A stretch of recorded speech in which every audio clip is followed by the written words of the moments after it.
Yeah, so the photographs here cover a 2-month period, a very truncated 2-month period between December 1963 and January 1964.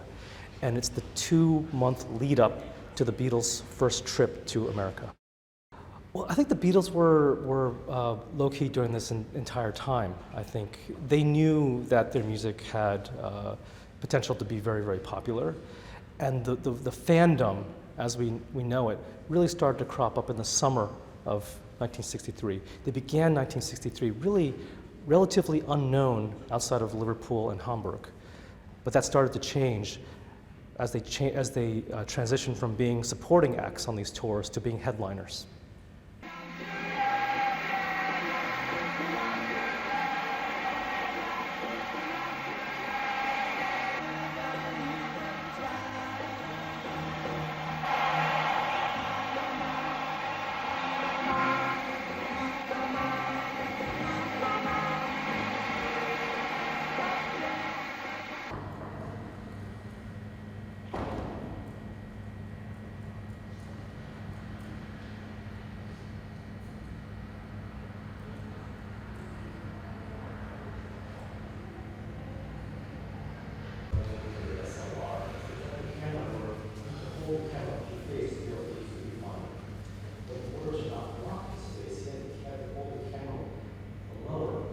It was important to Brian Epstein that the Beatles expand their base of fans, and Paris made the most sense.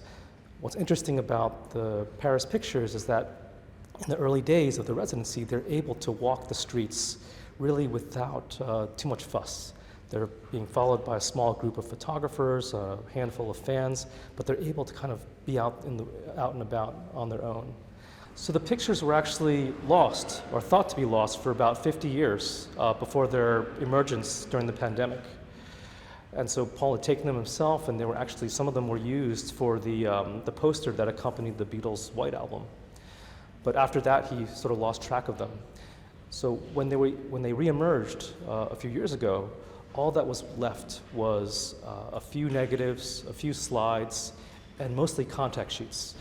So we used a mixture of high-end digital and analog processes to make the most of what was left, and to digitally restore the photographs to give them this sort of analog feel. I liken what we did to remastering an original track from a master.